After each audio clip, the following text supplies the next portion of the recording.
اس لیے کہ بنی امیہ نے اپنی فتح کے اعلان کے لیے اس کو بعنوان یوم عید قرار دیا تھا، اسی وجہ سے۔ اور اس سے پہلے البتہ اس کی کراہت کے بارے میں پہلے بھی روایات موجود ہیں، لیکن اس لیے تاکہ یہ یوم الحزن ہے، اور روایات اہل بیت علیہم الصلوۃ والسلام میں وارد ہے کہ لا یوم کا یوم الحسین علیہ الصلوۃ والسلام، لہذا اس دن کا روزہ بھی نہیں رکھنا چاہیے۔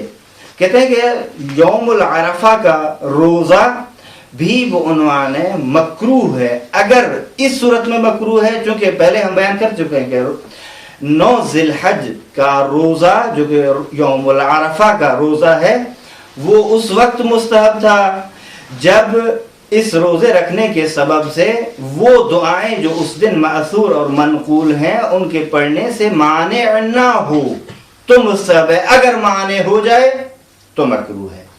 یہ بس مختصر اقسام روزہ، پس نتیجتاً احکام خمسہ تکلیفیہ میں سے ہمارے پاس کچھ روزے ایسے ہیں جن کا وجوب شریعت میں ثابت ہے، لہذا ان کو واجب روزے کہیں گے۔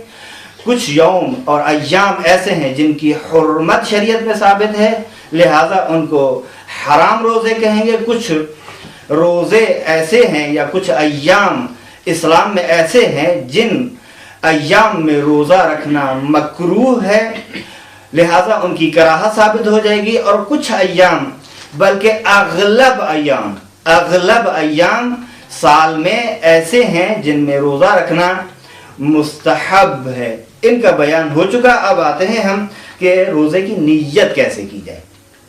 دیکھیے، سب سے پہلے ہم بیان کر چکے ہیں کہ ماہ مبارک رمضان خود سازی کا مہینہ ہے، انسان اپنے آپ کو اللہ تبارک و تعالیٰ کے نزدیک کرتا ہے، انسان اپنے آپ تقرب الہی کی سعی و تلاش کرتا ہے، اور یہ سلسلہ تو آپ دیکھیے کہ رجب سے شروع ہے در واقع، چونکہ مکمل ماہ رجب وہ کے روزے جو ہیں مستحب روزے ہیں، اور ماہ شعبان کے روزے مکمل پورے اس کے چونکہ مستحب قرار دیے گئے ہیں، در واقع یہ مقدمہ تھے، یہ مستحب بھی۔ اور یہ بھی البتہ آپ کو ذہن میں ہو، فرمان ہے امام رضا علیہ الصلوۃ والسلام کا کہ معصوم فرماتے ہیں کہ اگر نوافل واجبات پہ اثر انداز ہوں تو ایسے نوافل کے ذریعے سے اللہ کا تقرب حاصل نہیں کیا جا سکتا۔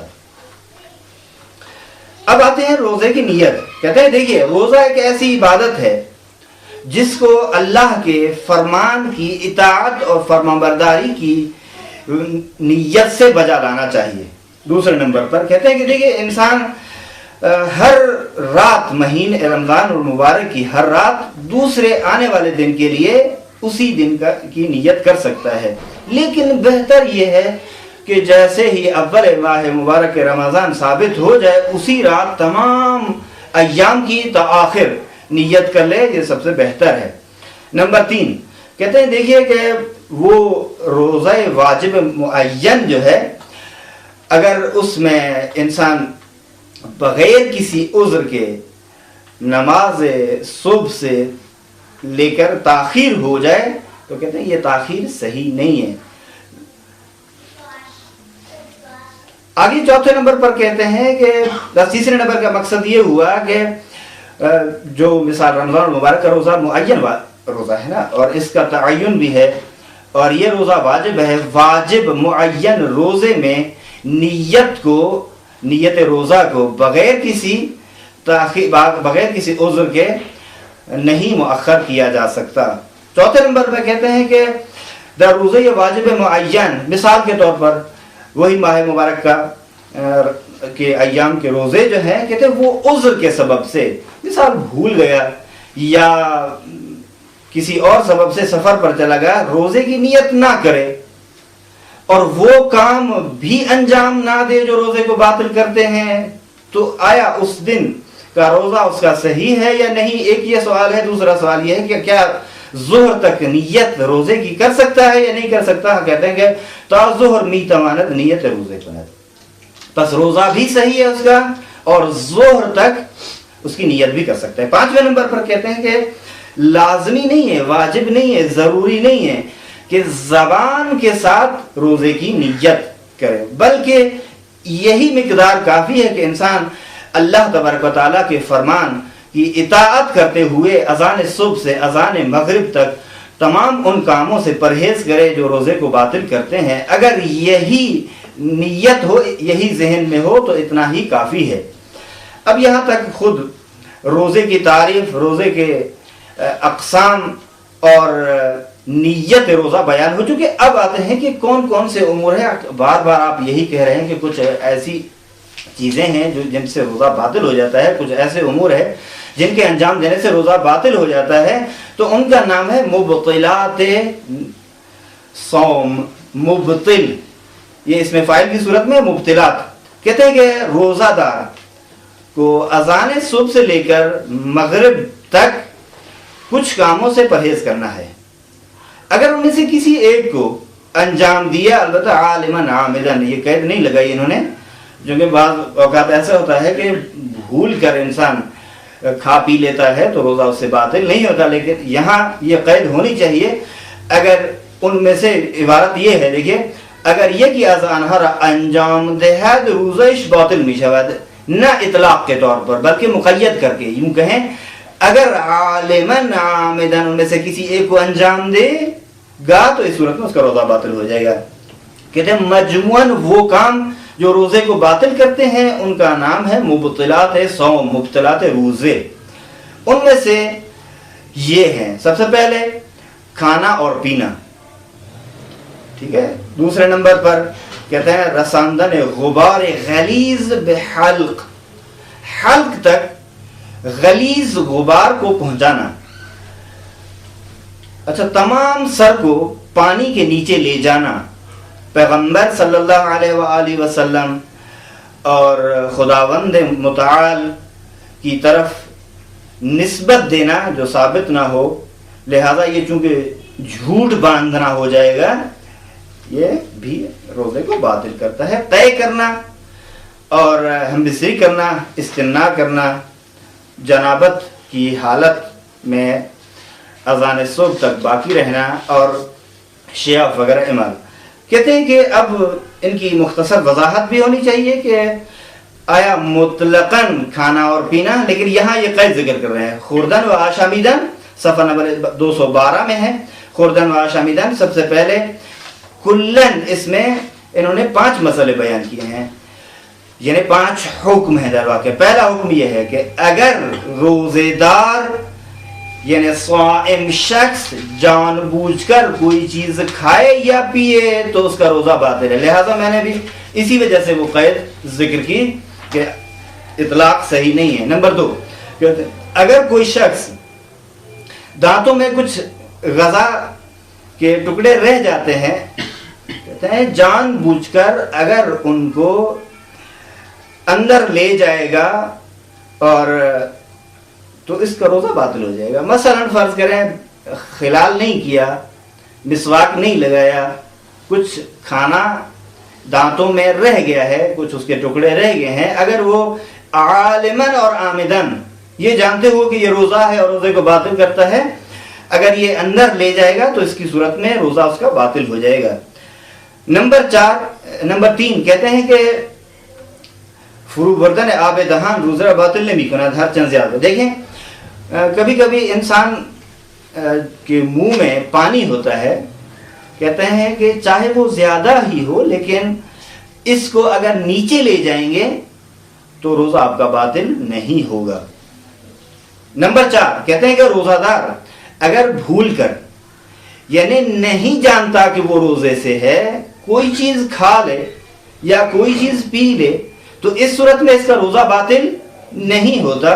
5 نمبر پر کہتے ہیں کہ انسان اب ضعف اور کمزوری کی خاطر روزے کو نہیں توڑ سکتا، لیکن اگر کمزوری اس حد تک ہو، ضعف اس حد تک ہو کہ معمولاً ایسا ضعف اور ایسی کمزوری برداشت سے باہر ہے، تحمل سے باہر ہے، تو اس صورت میں روزے کا توڑنا کوئی بھی اشکال سے خالی، لیکن قضا واجب ہے اس کے لیے۔ اب رہا مسئلہ جو انجیکشن وغیرہ لگائے جاتے ہیں، وہ انجیکشن کس طرح، آیا صحیح ہے یا مطلقاً صحیح نہیں ہے یا تفصیل ہے اس مسئلے میں؟ کہتے ہیں کہ وہ انجیکشن اگر غذا کے لیے ہو، کھانے کے طور پر، تقویت کے طور پر، طاقت کے طور پر ہو تو روزے کو باطل کر دیتی ہے.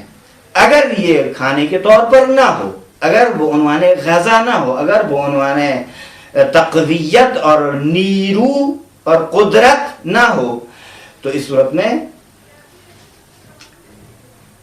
اچھا اگر بجائے غذا نباشت تو روزہ باطل نہیں ہوتا. بس اگر طاقت اور قدرت کی خاطر ہے، کھانے کی بجائے ہے تو اس صورت میں روزہ باطل ہو جاتا ہے. لیکن اگر کھانے کے لیے غذا کے طور پر نہ ہو، تقویت کے طور پر نہ ہو تو روزہ باطل نہیں ہوتا.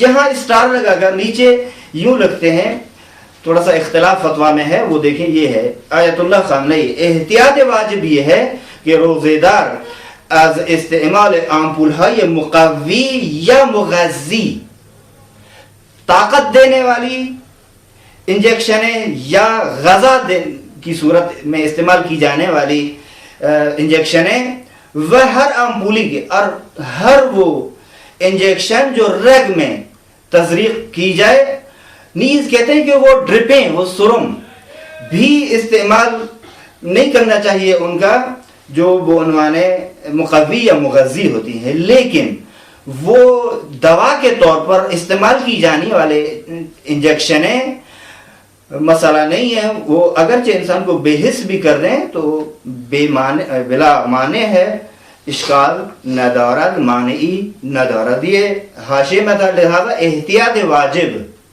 وہاں کے صریح فتویٰ ہے، ایسا نہیں کہہ سکتا اس طرح. اگر مغذی ہے، مقوی ہے تو باطل کرتا ہے، اگر مغذی نہیں ہے، مقوی نہیں ہے تو روزہ کو باطل، یہ انجیکشن نہیں کرتا. کہتے ہیں کہ اگرچہ عضو کو بے حس بھی کر دے، مسئلہ نہیں ہے اس میں. صفحہ نمبر 313 میں کہتے ہیں کہ رساندن غبار غلیظ بحلق، حلق تک غلیظ گرد و غبار، دھواں وغیرہ پہنچانا. کہتے ہیں کہ سب سے یہاں فقط 2 مسئلے بیان کیے ہیں. سب سے پہلا مسئلہ یہ ہے کہ اگر روزے دار اپنے حلق تک اس غلیظ غبار کو پہنچائے تو اس کا روزہ باطل ہے. یہاں نیچے اسٹار لگا کر اختلافی فتویٰ ہے. وہ یوں لکھتے ہیں کہ آیت اللہ خامنئی: روزے دار بنا بر احتیاط واجب